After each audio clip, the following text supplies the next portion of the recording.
Hello student, welcome to my new video. आज का video class 11 के स्टूडेंटों के लिए बहुत ही ज़्यादा इंपॉर्टेंट है, क्योंकि आज के इस वीडियो में 3 मोस्ट इंपॉर्टेंट टॉपिक पर हम आज के इस वीडियो में डिस्कस करने वाले हैं। अब उन तीनों को हम आज के इस वीडियो में आसानी तरीके से समझने का प्रयास करेंगे। वो क्या है? तो वो है सबसे पहले मूलानुपातिक सूत्र, या जिसे हम सरलतम सूत्र के नाम से जानते हैं। दूसरा हमारा जो जानेंगे वो क्या है? दूसरा हम जानेंगे आणविक सूत्र क्या होता है, और तीसरा हम जानेंगे संरचना सूत्र क्या होता है। पूरी तरीके से डिटेल में हम एक्सप्लेन करेंगे, ठीक है ना। टेंशन आपको नहीं लेना है। अदरवाइज हम पढ़ रहे हैं कार्बनिक रसायन चैप्टर 8, ठीक है ना, क्लास 11 केमिस्ट्री का, ठीक है ना। चलिए जी, तो सबसे पहले हम देखते हैं जी अब क्या क्या ये सब हैं। सबसे पहले हम जानेंगे मूलानुपातिक सूत्र, ठीक है ना, या सरलतम सूत्र क्या होता है। देखिए, रासायनिक जो सूत्र होता है ना, मैं आपको यहां पे बताना चाहूंगा रासायनिक सूत्र।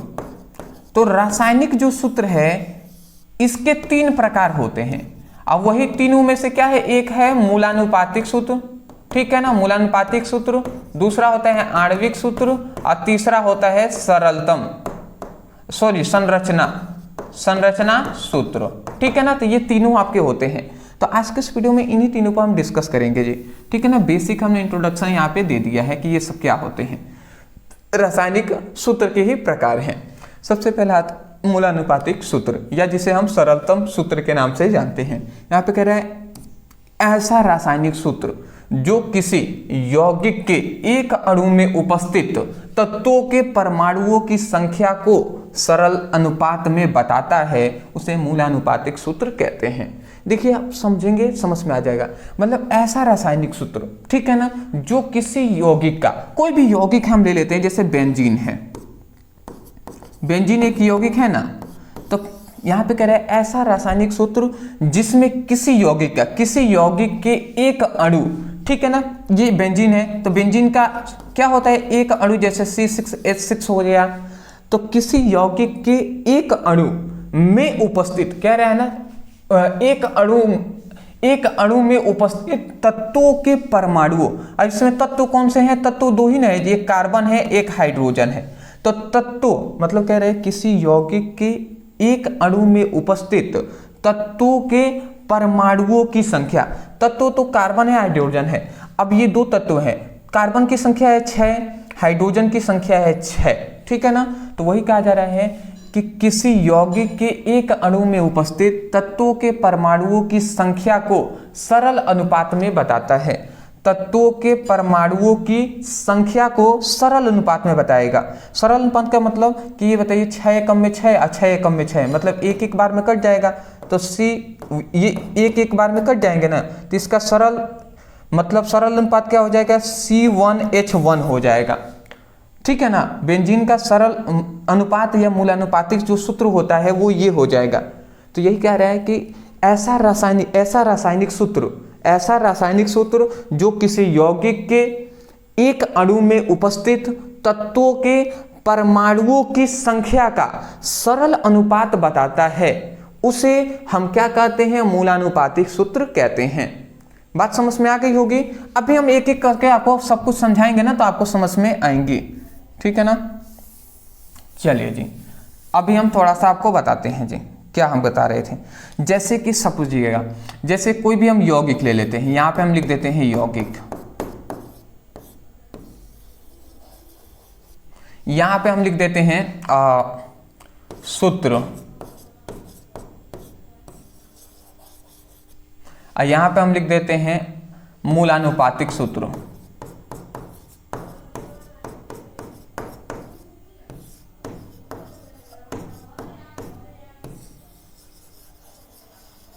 ठीक है जी, इस तरीके से हमने कर दिया। सबसे पहले हम यहाँ पे ले लेते हैं बेंजीन को, C6H6।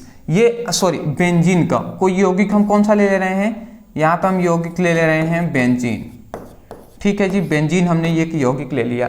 बेंजीन का सूत्र क्या होता है? C6 होता है या H6 होता है। अगर हम इसको काटें तो 6 एकम में 6, 6 एकम में 6, एक आ रहा है, तो इसका मूलानुपातिक सूत्र क्या हो जाएगा? C1H1 हो जाएगा। तो या तो आप ऐसे लिख ले, या 1 1 लिखने की तो जरूरत है नहीं, तो CH भी ओनली लिख सकते हैं, ठीक है ना, तो इससे कोई दिक्कत वाली बात नहीं है जी, ठीक है ना। दूसरा हम ले लेते हैं एथेन को। एथेन का सूत्र क्या होता है, C2H6 होता है, ठीक है ना।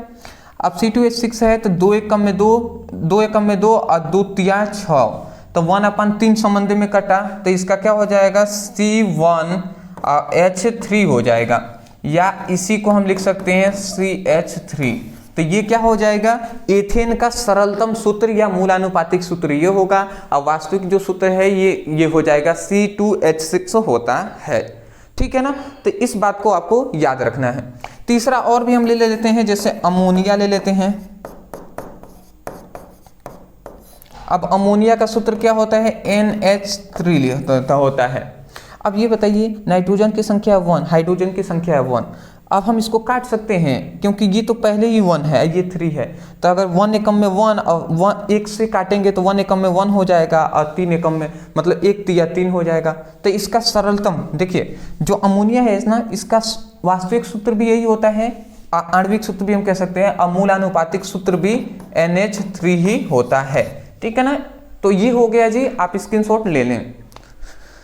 चलिए और भी आप देख सकते हैं, मोस्टली जो था हमने बता दिया, ठीक है जी। मूलानुपातिक सूत्र जान लिया हमने। अब हम जानते हैं आणविक सूत्र क्या होता है। आणविक सूत्र क्या होता है समझिएगा, ऐसा रासायनिक सूत्र जो किसी यौगिक के एक अणु में उपस्थित तत्वों के परमाणुओं की वास्तविक संख्या को बताता है, उसे हम आणविक सूत्र कहते हैं। क्या करेगा जी, वास्तविक सूत्र को अगर बताएगा तो उसे हम क्या कहते हैं, आणविक सूत्र कहते हैं, ठीक है ना। जैसे मान लेते हैं ऐसा रासायनिक सूत्र जो किसी यौगिक, कोई भी यौगिक हम ले लेते हैं, जैसे बेंजीन को ही हम बता दे रहे हैं, तो यहाँ पे ये कह रहे हैं कि किसी यौगिक के, ठीक है ना, एक अणु, अब एक अणु ले लेते हैं C6H6, तो किसी यौगिक के एक अणु में उपस्थित तत्व कितने हैं, कार्बन एक, हाइड्रोजन है, यही ना 2 तत्व हैं। तो तत्वों के परमाणुओं की संख्या, कार्बन की संख्या है 6, हाइड्रोजन की संख्या है 6, तो यहाँ पे तत्वों के परमाणुओं की वास्तविक संख्या को बताता है। वास्तव में तो कार्बन की संख्या 6 है, हाइड्रोजन की संख्या 6 ही है ना, तो वास्तविक जो संख्या को बताता है उसी को ही आणविक सूत्र कहते हैं। मतलब यहाँ पे कार्बन 6 है, हाइड्रोजन 6 है, तो ये क्या है, वास्तविक, क्या है, वास्तविक संख्या है। मतलब वास्तविक संख्या यहाँ पे दिखा रहे हैं, कार्बन की संख्या 6, हाइड्रोजन की संख्या 6, इसका मतलब यही है आणविक सूत्र।